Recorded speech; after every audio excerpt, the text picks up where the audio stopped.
요한복음 9장 1절부터 7절입니다. 우리 교독하고 마지막 절 7절은 함께 합독하도록 하겠습니다. 예수께서 길을 가실 때 날때부터 맹인된 사람을 보신지라. 제자들이 물어 이르되 라삐여, 이 사람이 맹인으로 난 것이 누구의 죄로 인함이니까? 자기니까 그의 부모니까? 예수께서 대답하시되 이 사람이나 그 부모의 죄로 인한 것이 아니라 그에게서 하나님이 하시는 일을 나타내고자 하심이라. 때가 아직 낮임에 나를 보내신 이의 일을 우리가 하여야 하리라. 밤이 오리니 그때는 아무도 일할 수 없느니라. 내가 세상에 있는 동안에는 세상의 빛이로다. 이 말씀을 하시고 땅에 침을 뱉어 진흙을 이겨 그의 눈에 바르시고 함께합니다. 이르시되 실로암 못에 가서 씻으라 하시니, 실로암은 번역하면 보냄을 받았다는 뜻이라. 이에 가서 씻고 밝은 눈으로 왔더라. 아멘. 우리는 현재 사회적으로 경제적으로 어렵고 힘든 시대를 살아가고 있습니다. 코로나 시대 이후에 계속해서 경제가 어려워지고 있고 물가 상승이 이어지고 있고 일자리 문제, 실업률에 각종 생계형 범죄가 늘어나고 있는 그 현실을 우리는 마주하고 있습니다. 대한민국 가정의 부채는 국민 개인당 4천만 원으로 증가해서 많은 가정들이 사상 최대의 부채에 신음을 하고 있습니다. 또 사회적 정의와 공정이 흔들리기 시작하면서 소외계층과 취약계층들이 어느 때보다 많은 고통을 겪고 있고, 세대 간의, 계층 간의, 진영 간의 대립과 갈등이 해소되지 않아서 우리 가정과 사회가 극단적으로 양분화되고 있는 현실을 우리는 묵도하고 있습니다. 우리 사회가 겉으로는 삶이 풍요로워지고 편리해졌지만 무한경쟁 스마트 시대에 접어들기 시작하면서 많은 우울증과 중독과 불신과 불만들과 또 많은 두려움들 속에서 힘들어하며 살아가는 모습이 오늘날 실제적인 우리들의 모습들입니다. 이렇게 힘들고 어려운 시대일수록 현실을 바라보고 우리는 현실을 직시해야 될 줄 믿습니다. 어려운 현실 자체를 우리가 긍정적으로 꾸며서 현실 자체를 부정하면 안 되는 것입니다. 어려우면 먼저 어렵다라고 인정을 해야 합니다. 그러나 우리는 어려운 현실들을 그대로 바라보지만 그 현실에 대한 반응만큼은 소망적이어야 한다는 것입니다. 왜 그렇습니까? 우리에게는 절대 소망 예수 그리스도가 우리와 함께 하시기 때문입니다. 우리 믿는 사람들은 어렵고 힘든 시대를 살아갈수록 세상 사람들처럼 낙심하고 절망하고 포기하는 것이 아니라 더욱더 하나님 앞에 무릎 꿇고 기도하면서 하나님의 능력을 덧입고 승리하는 신앙생활과 모든 삶을 영위해야 될 줄 믿습니다. 또 사회와 시대뿐만 아니라 각자 개인의 삶 속에서도 우리는 어려움과 모든 고난과 고통을 경험할 때가 굉장히 많이 있습니다. 우리 모두는 이 고난의 깊이와 범위만 다르지 누구나 다 개인적인 고난들을 겪고 살아갑니다. 사업 실패, 교통사고, 뜻하지 않는 지인의 죽음, 각종 사건, 사고들이 우리 삶 속에서 심심치 않게 찾아오는 것을 우리가 발견할 때가 많이 있습니다. 대부분 우리의 크고 작은 고난과 고통들은 예기치 않게 이유 없이 찾아올 때가 많이 있습니다. 우리에게 찾아오는 고난과 아픔도 이겨내기 힘든 것이지만 우리를 더 고통스럽게 하는 것은 우리에게 찾아오는 고난과 아픔들이 이유와 원인을 정확히 알 수 없을 때, 정말 고통스러울 때가 많이 있습니다. 우리는 그럴 때마다 우리가 믿는 하나님에 대해서 의문을 품기 시작합니다. 과연 하나님은 선하신 하나님이신가? 내가 믿는 하나님을 내가 신뢰하고 믿을 수 있는 하나님인가? 이러한 것들을 우리가 의심을 하게 됩니다. 과연 우리 인생에 예기치 않게 찾아오는 이 고난과 아픔의 문제를 우리는 그리스도인으로서 어떻게 다뤄야 될까요? 인생의 삶 속에서도 또 신앙 속에서도 정말 해결하기 힘든 문제가 우리에게 찾아오는 원인 모를 고난과 고통의 문제들입니다. 자, 나에게 원인 모를 고통과 고난이 내 인생에서 찾아왔을 때 우리는 크리스찬으로서 이러한 것들을 어떻게 받아들여야 할까요? 오늘 본문 요한복음 9장은 이유 없이 찾아오는 인생의 고난과 고통의 현실의 문제를 우리에게 말씀하고 있는 본문들입니다. 우리에게 찾아오는 고통의 문제들은 여러모로 원인들이 다양하지만 오늘 본문에서 유대인들은 자신의 죄 때문에 어떠한 질병과 고난이 찾아온다, 이러한 생각을 가지는 인과응보 사상을 가지고 있었습니다. 우리 성도님들은 고난과 고통, 죄로부터 왔다, 이 말이 맞다라고 생각하십니까? 아니면 틀리다라고 생각하십니까? 요한복음에서도 죄로부터 왔음직한 고난과 아픔에 대한 이야기가 소개가 되고 있습니다. 우리 요한복음 5장 말씀해 보시면 38년 된 중풍병자의 이야기가 나옵니다. 예수님께서 38년 된 중풍병자를 고치시고 난 이후에 이렇게 말씀을 해 주셨습니다. 다시 병이 악화되지 않게 다시는 죄를 짓지 말라라고 말씀을 해 주셨습니다. 우리 요한복음 5장 14절 말씀 우리 함께 읽어보도록 하겠습니다. 그 후에 예수께서 성전에서 그 사람을 만나 이르시되 보라 내가 나았으니 더 심한 것이 생기지 않게 다시는 죄를 범하지 말라 하시니. 아멘. 예수님께서는 죄와 질병과 고난의 상관관계를 말씀하고 계십니다. 기본적으로 나에게 어떠한 예기치 않은 고난과 고통이 찾아왔을 때 이 말씀에 의하면 먼저 자신의 죄악들을 되돌아봐야 한다는 것입니다. 내가 하나님과 이웃에게 잘못한 점은 없는가? 먼저 살펴보는 것이 성경의 관점이라는 것입니다. 우리 성도님들이 명심하실 것은 되돌아봄은 자기 자신에게만 적용돼야 한다는 것입니다. 다른 사람에게 적용되면 안 된다는 것이죠. 김 권사가, 장집사가 어떤 큰 죄를 지어서 고난과 고통이 다가왔다라고 생각을 하시면 안 된다는 것입니다. 하나님은 우리 모두에게 그러한 심판의 자리의 고난을 허락해 주시지 않았습니다. 성숙한 크리스찬은 상대방이 아니라 언제나 자기 자신에게 손가락을 향하는 사람들입니다. 모든 잘못은 나로부터 시작되는 것입니다. 먼저 우리는 이러한 고난과 고통이 찾아왔을 때 자기 자신부터 성찰해야 하는 것이 성경의 올바른 진리라고 성경은 우리에게 말씀을 증거하고 있습니다.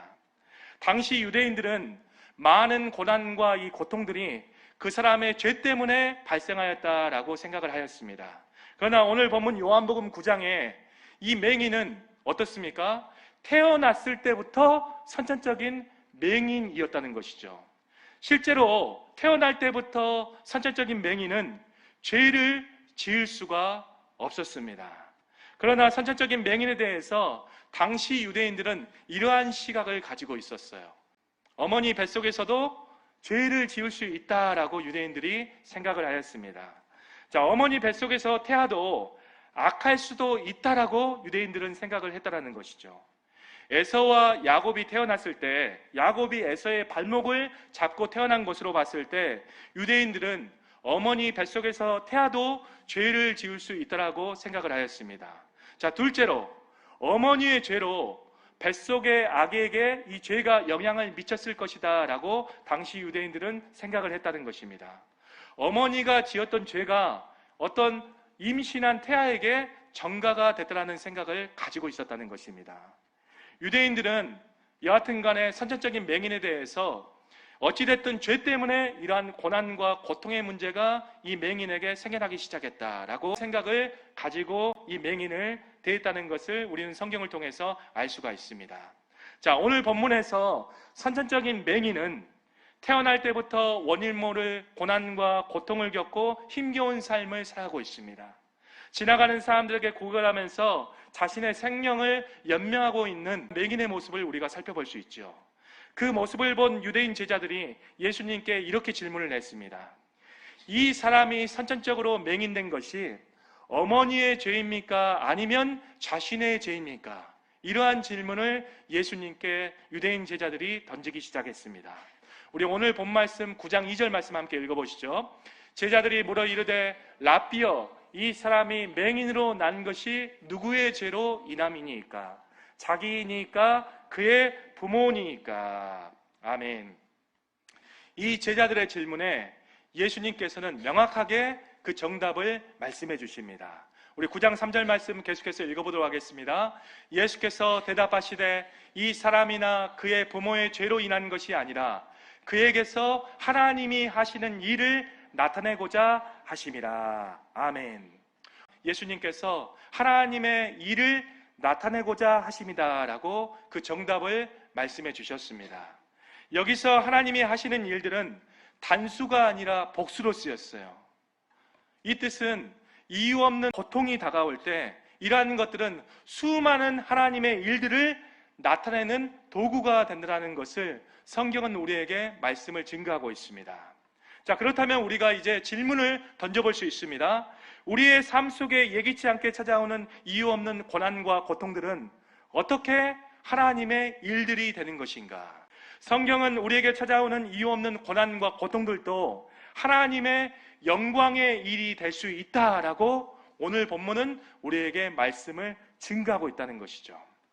이유 없는 고난과 고통이 내 인생에서 찾아올 때 그것은 꼭 나의 죄 때문이 아니다라는 것입니다. 하나님의 수많은 영광의 일들을 나타내기 위해서 이러한 이유 없는 고난과 고통들이 우리 삶 가운데 찾아올 수 있다는 것이죠. 이유 없는 고난과 고통이 어떻게 하나님이 하시는 일들이 되는가?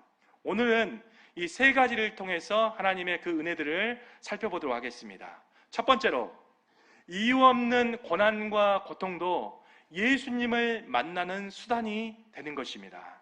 자, 이 본문의 결론은 어떻게 결말을 맺습니까?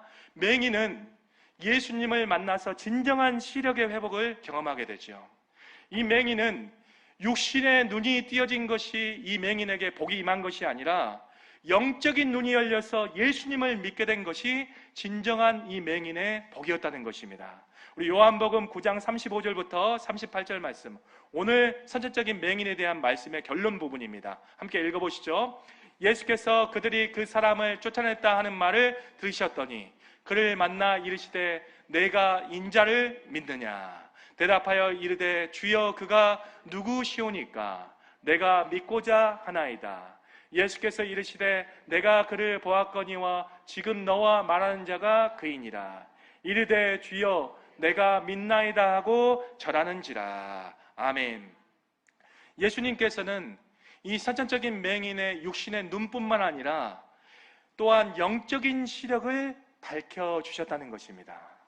자, 예수님은 어떤 분이시기에 이 맹인의 영적인 시력을 밝혀주셨을까요? 오늘 본문 요한복음 9장 5절 말씀해 보시면 예수님께서는 자기 자신에 대해서 이렇게 말씀하십니다. 나는 세상의 빛이다 라고 말씀을 증거하고 있습니다. 맹인은 세상의 빛이신 예수님을 만나서 영적인 시력이 회복이 되어서 영적 어둠에서 벗어난 그 축복을 받았다는 것입니다. 또 예수님께서는 어떤 분이십니까? 우리 요한복음 9장 7절 말씀, 예수님께서 어떤 분인지 오늘 본문은 이렇게 말씀하고 있습니다. 우리 함께 읽어보도록 하겠습니다. 이르시되 실로암 못에 가서 씻으라 하시니, 실로암은 번역하면 보냄을 받았다는 뜻이라. 이에 가서 씻고 밝은 눈으로 왔더라.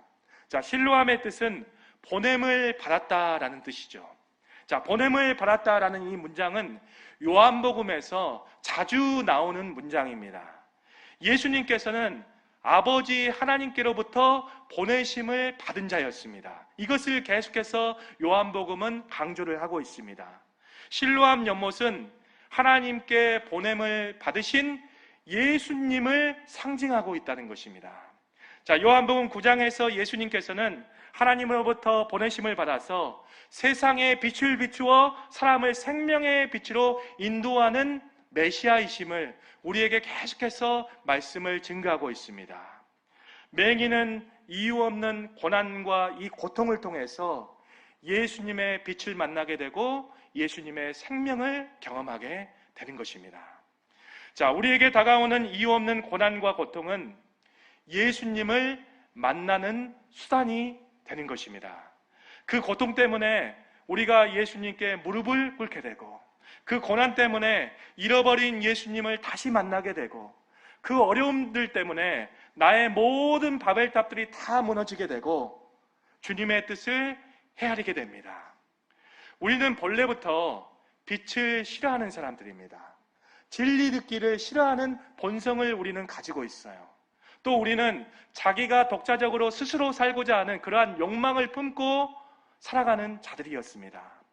그럴 때마다 이러한 죄악을 범했을 때 하나님께서는 우리 영혼의 경종을 울리기 위해서 가끔씩 이유 없는 고난과 고통을 우리 인생 가운데 허락해 주신다는 것입니다. 이유 없는 고난과 고통이 올 때만 사람의 심령이 가난해집니다. 이유 없는 고난과 고통이 내 인생에서 찾아올 때만 사람의 마음이 가난해져서 예수님을 영접할 확률이 높아지게 되는 것입니다. 자기가 쌓았던 많은 물질과 소유들이 이 이유 없는 고난과 고통을 인생에서 마주하게 되면 아무것도 아니다라는 사실을 그때서야 깨닫게 되는 것입니다. 이 고난과 고통이라는 것은 예수님을 만나는 가장 확실한 통로와 수단이 되는 것입니다. 우리는 고난 가운데서만 언제나 나와 함께 하시는 주님을 선명히 볼 수 있습니다. 고난을 통해서 깎아진 자들은, 다듬어진 자들은 영성과 신앙의 깊이가 다른 사람과 다릅니다. 표시가 납니다. 좀처럼 어떤 상황과 환경 가운데 쉽게 흔들리거나 변하거나 낙심하지 않습니다. 우리 성도님들, 이유 없는 고난과 고통이 찾아왔을 때 낙심하거나 절망하지 마시고 그 시간을 하나님을 만나는, 또 하나님을 찾는 축복의 시간으로 변화되는 은혜가 있기를 예수님 이름으로 축원합니다. 우리 믿는 자들에게는 우연의 시간이 없는 것입니다. 고난과 아픔의 시간을 포함한 믿는 자들의 모든 시간은 하나님의 계획과 하나님의 섭리와 하나님의 목적과 하나님의 이유가 있는 시간임을 우리 성도님들 명심하시길 축복합니다. 자, 둘째로 우리는 이유 없이 찾아오는 고난과 고통을 통해서 우리의 믿음을 자라게 하는 수단이 된다는 것입니다. 우리 요한복음 9장에서 맹인은 예수님을 만날 때마다, 예수님을 경험할 때마다 예수님을 고백하는 말들이 달라지고 있다는 것을 우리가 볼 수가 있습니다. 우리 요한복음 9장 11절에 보면 예수님에 대해서 첫 번째로 그 사람이라 이렇게 이야기를 합니다. 그런데 계속해서 예수님을 경험할수록 우리 9장 17절에 보면 예수님을 선지자라고 부르죠. 그 다음에는 27절 말씀에 보면 당신들도 그의 제자가 되려 하나이까. 맹인은 점진적으로 예수님에 대한 말과 태도가 달라지고 있다는 것을 우리가 성경을 통해서 알 수가 있습니다. 그리고 9장 33절 말씀에 보면 그리어 예수님을 하나님께로부터 온자라고 고백을 하는 맹인의 모습을 우리가 살펴볼 수 있습니다. 마지막으로 눈을 뜬 맹인의 고백은 이런 것이었습니다. 우리 요한복음 9장 38절 말씀 함께 읽어보시죠. 이르시되 주여 내가 믿나이다 하고 절하는지라. 절하다, 이 뜻은 헬라어로 프로스키네오라는 뜻입니다. 이 뜻은 절하다라는 뜻도 있지만 요한복음에서 프로스키네오, 이 헬라어 이 단어는 하나님을 예배한다라는 뜻으로 가장 많이 쓰이는 단어입니다. 맹인은 눈이 띄어진 다음에 하나님을 예수님으로 믿고 예수님께 예배하는 데까지 나아갔던 맹인의 모습을 우리가 오늘 본문에서 살펴볼 수 있다는 것입니다. 맹인은 계속해서 예수님을 하나하나 경험해가면서 그의 신앙의 고백이 깊어지는 것들을 우리는 살펴볼 수 있습니다. 이 고난은 쓴 것이지만 우리 영혼에는 양약이 되는 것입니다. 고난은 나로 하여금 믿음의 발전을 이루게 만드는 하나님의 수단이라는 거예요. 고난을 통해서만 우리의 삶이 변화가 될 수 있습니다. 우리의 인격이 고난을 만났을 때만 변화가 될 수 있는 것입니다. 고난은 나의 신앙의 불순물을 제거하고 나를 다듬고 깎아서 우리의 모든 소망을 하나님께 두는 하나님의 통로라는 것입니다. 우리 나비가 성장해서 힘차게 날아오르려면 꼭 번데기 고치의 인내의 과정을 견뎌야 합니다. 어린아이가 걸으려면 반드시 걸음마의 수많은 연습을 통해서 수없이 넘어지는 이 고난의 과정을 반드시 겪어야 이 두 발로 걸을 수가 있습니다. 우리 사도행전 이 교회 가운데 박해와 핍박과 고난이 닥쳤을 때 그것은 육적으로 보면 고난과 핍박이었지만 그 박해를 피해서 흩어졌던 많은 사람들을 통해서 사마리아 땅 끝까지 복음이 전파된다는 것을 우리가 볼 수가 있었고, 또 교회가 성장하는 계기가 됐다는 것을 우리가 사도행전 말씀을 보면 정확히 알 수가 있습니다. 우리도 예수님의 형상을 닮은 예수님의 사람으로 변화되기 위해서는 실제적인 고난의 과정을 겪으면서 진실한 믿음과 정결한 신앙을 얻을 때에만 가능하게 된다라고 성경은 우리에게 말씀을 증거하고 있습니다. 고난의 깊이만큼이 우리의 신앙의 깊이인 것입니다. 누구나 다 이 고난을 피하고 싶지만 고난을 마주하지 않고서는 절대 영적인 성숙은 일어날 수 없습니다. 우리 로마서 5장 3절부터 4절 말씀 함께 읽어보도록 하겠습니다. 다만 이뿐 아니라 우리가 환난 중에서도 즐거워하나니 이는 환난은 인내를, 인내는 연단을, 연단은 소망을 이루는 줄을 알미로다. 아멘. 이 고난은 언제 어디서나 우리 인생 가운데 찾아올 수 있는 것이지만 고난의 인내와 연단을 믿음으로 받아들이는 성도들은 어디에나 있는 것은 아닙니다. 우리 성도님들, 내 인생 가운데 이유 없는 고난과 고통이 찾아오거든 이것은 하나님께서 나를 성숙하게 만드는 시간, 또 나의 신앙을 자라고 성장시키는 이 수단임을 확실히 아시고 하나님 앞에 납작 엎드려서 기도하시고 하나님의 은혜를 구하시기를 축복합니다. 셋째로, 이 이유 없는 고난을 통해서 하나님께 쓰임받는 수단이 된다는 것입니다. 자, 예수님 정도면 맹인의 병들을 바로 말씀으로 고칠 수가 있습니다. 그런데 오늘 본문 말씀에 보면 예수님은 특이한 방법으로 이 맹인의 눈을 고치신다는 것을 우리가 살펴볼 수가 있죠. 자, 우리 9장 6절 말씀 함께 읽어보도록 하겠습니다. 이 말씀을 하시고 땅에 침을 뱉어 진흙을 이겨 그의 눈에 바르시고. 자, 우리 성도님들 잘 생각해 보십시오. 예수님께서는 왜 침을 뱉어 진흙을 이겨서 맹인을 고치실까요? 그냥 말씀 한마디면 맹인의 눈을 뜰 수 있게 하지 아니하시겠습니까? 그런데 예수님께서는 침을 뱉고 진흙을 이기는 이 특이한 방법을 사용하고 계신다는 것을 우리가 알 수가 있죠. 예수님의 행위 속에 이 침과 흙이 상징하는 바가 반드시 있다는 것입니다. 예수님의 어떤 특이한 행동에는 예수님께서 뜻하시고 우리에게 반드시 알려주고자 하는 진리가 담겨져 있다는 것입니다. 자, 예수님은 가장 흔하고 평범한 흙과 침을 가지고 이 맹인의 눈을 고쳐주십니다. 자, 우리 성도님들, 왜 예수님께서 이 흙을 사용하셨겠습니까? 이 흙이라는 것은 창조를 생각나게 합니다. 하나님은 흙으로 모든 인간을 창조하셨어요. 예수님께서는 흙으로 맹인을 새롭게 창조하신다라는 것을 우리에게 보여주고 있다는 것입니다. 다음은 침입니다. 이 침에 대해서 우리가 생각해 보기 전에 구약에서는 인간의 어떤 몸에서 나오는 모든 것들을 부정하게 생각했어요.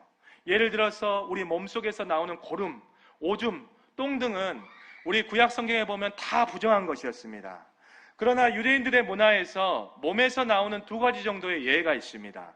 이 피라는 것은 짐승의 피, 이것은 하나님께 제사할 때 쓰이는 피죠. 그 다음에 이 침이라는 것은 아픈 사람을 고치기 위해서 침이 치료용으로 이 당시 때 사용을 당했습니다. 예수님 당시에 이 침은 민간요법인 이 치료용으로 사용이 됐다는 것이죠. 그런데 구약의 율법에 의하면 이 침도 부정한 것의 한 가지였습니다.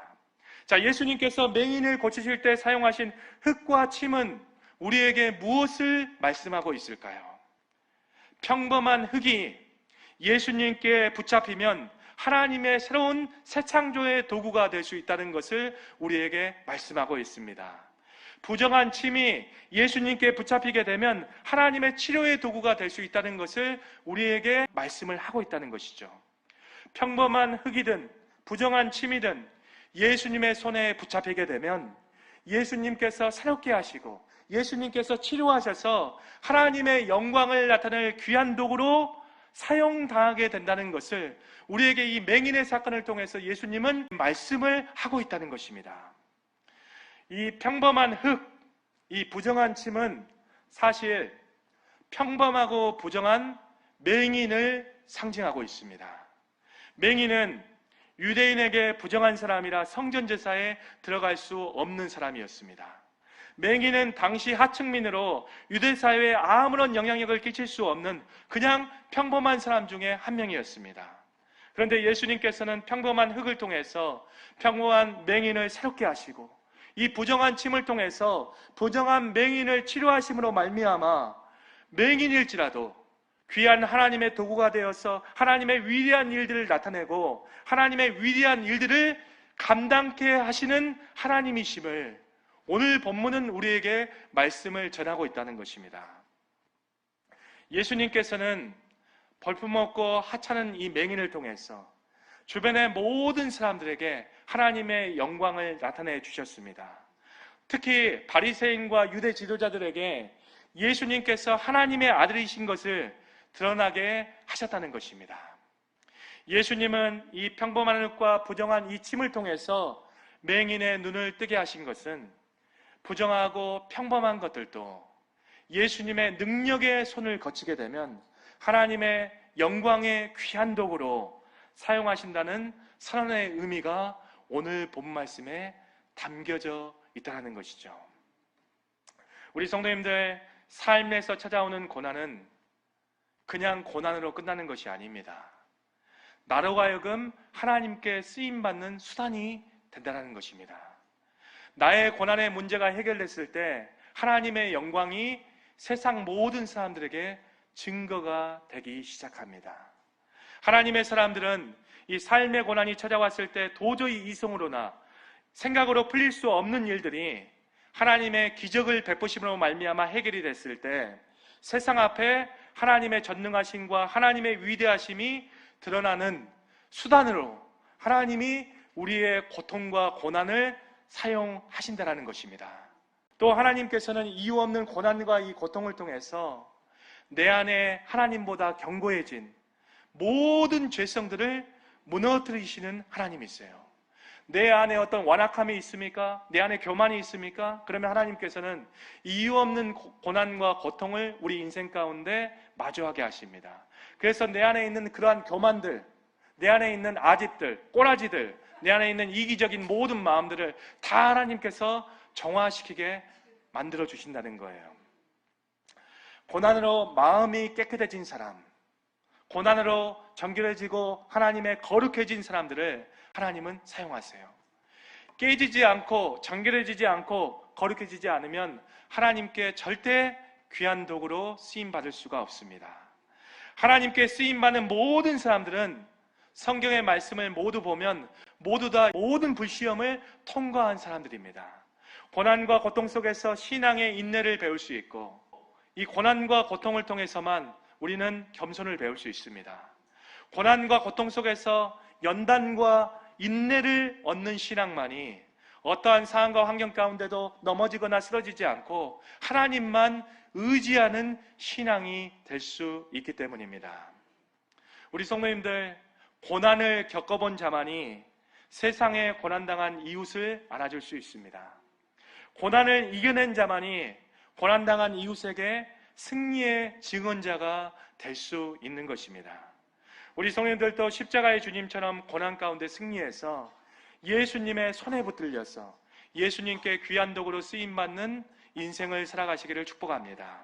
이유 없는 고난과 고통이 내 인생 가운데 다가올 때 하나님이 나를 깎으시고 다듬으시고 채우셔서 나를 하나님의 영광의 도구로 사용하고자 하시는 훈련 과정임을 명심하시기를 축복합니다.